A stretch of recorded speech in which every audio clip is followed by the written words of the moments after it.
with no reason, you just want to do it, you're going to learn skills, you're going to learn things you can put in your toolkit to use in the real world when the time comes.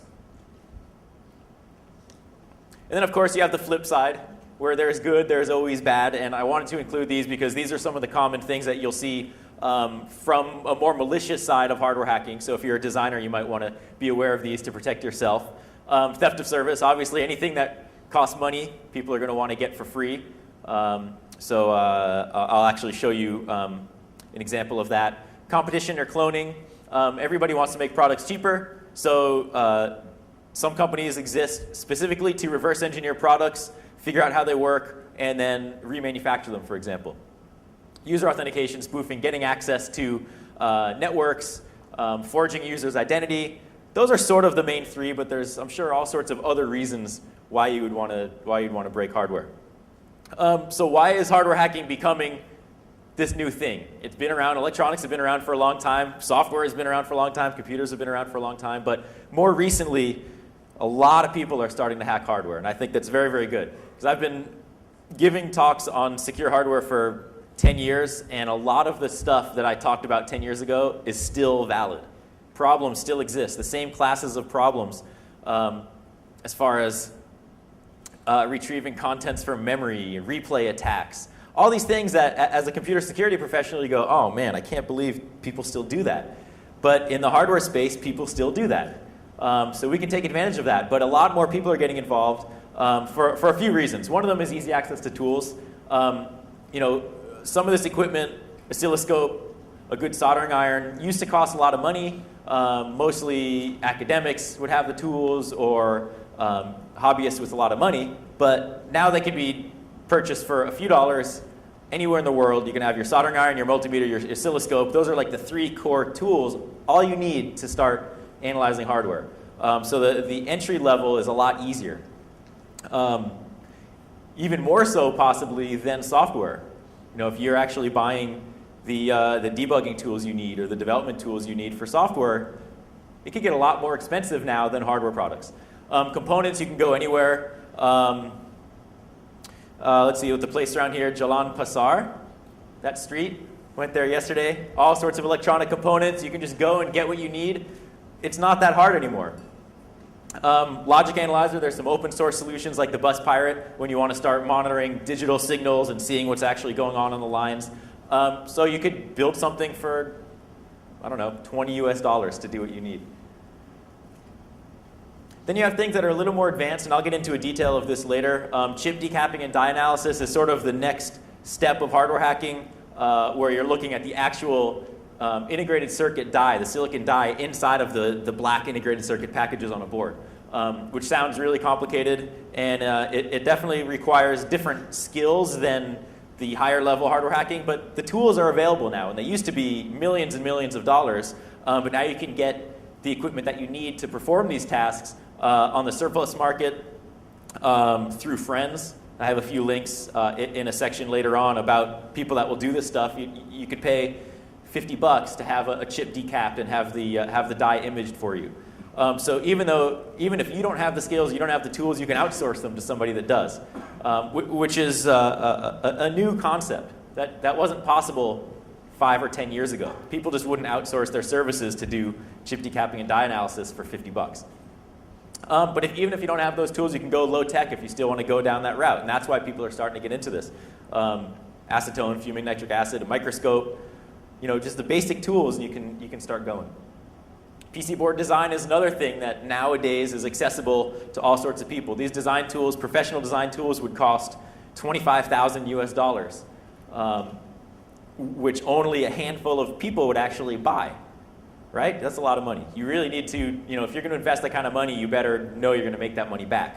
But now there's all sorts of low-cost solutions, open source. Some of them are free.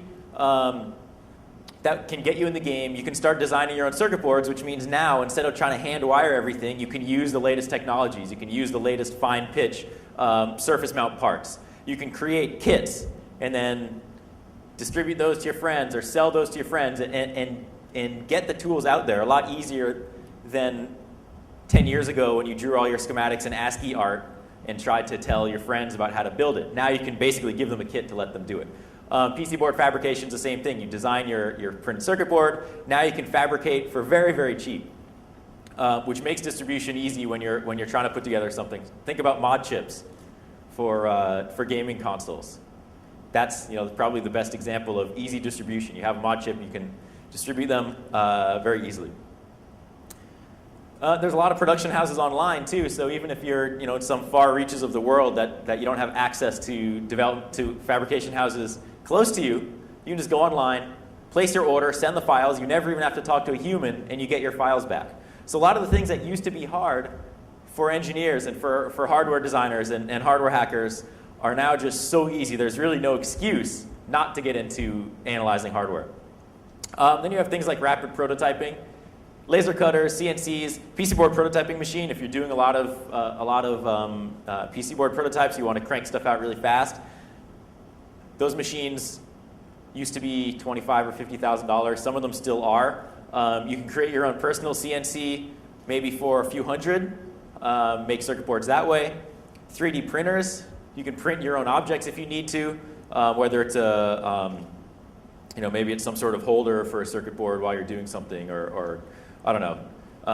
But they're cheap. They used to be $250,000 to maybe $1 million for a 3D printer. You can actually print layers of an object up, stack by stack, layer by layer. Now you can get something like a MakerBot for $1,000. So the RepRap you can build open source, fab at home. There's all these different things now that just weren't accessible. So easy access to tools. You can get the equipment. You can set up a hardware hacking lab. It's very, very easy. Easy access to information. Open source hardware is a big thing now. The do-it-yourself community is really popular. And because of the internet, there are no borders. You can be anywhere in the world sharing information. And this holds true for software and network security as well. So I left off the standard sites, Bug Track and the security sites and SecurityTube and things like that. But these are hardware related.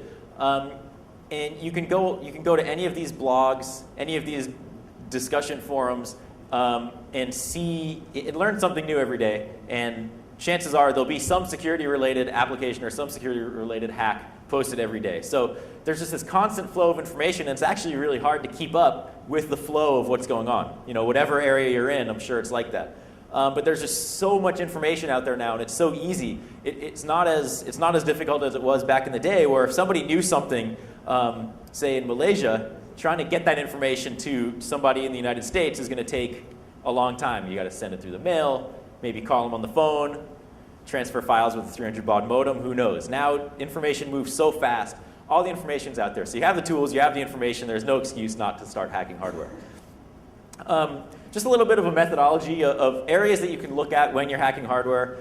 Just like anything in the hacker world, there's no one answer, and that's what makes hacking so great. That's what makes computer security so great. There's always problems, and there's never one answer. But this is sort of my process of going through, if I have a piece of hardware and I want to break it, what do I do? Gathering information, of course. So check the internet for all sorts of things. You got to get the hardware somehow, whether you're going to borrow it, steal it, rent it, buy it. Who knows? It really depends on your goals, right? If you need to do something covert, you might want to buy something in cache somewhere. Or if you're targeting a specific individual, you might have to go and take it from them. Hardware teardown is really the most important thing, and something that you see a lot now because of the internet. As soon as a product comes out the door, when the iPhone got released, people buy the iPhone and instantly rip it apart, take pictures, and post it online. Now there's this whole community of people that want to be the first to post pictures of a product when it comes out. And that's very important, because not only can you learn about the chips that were used, you learn about the design techniques, you can estimate how much the product cost. You can look at the circuit board right away and say, oh, are there any debug ports or any test points that I can take advantage of to start monitoring information, maybe try to inject information in.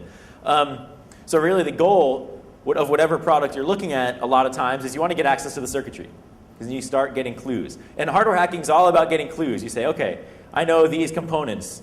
This memory device is known to be insecure, so maybe I'll target that. It has a microprocessor. Maybe I can read the firmware off the microprocessor and start reverse engineering that. You get all these clues, and you might not know how they all connect until later on when you're actually formulating your attack. An interesting thing is that there's a lot of similarities between older versions of devices and newer devices.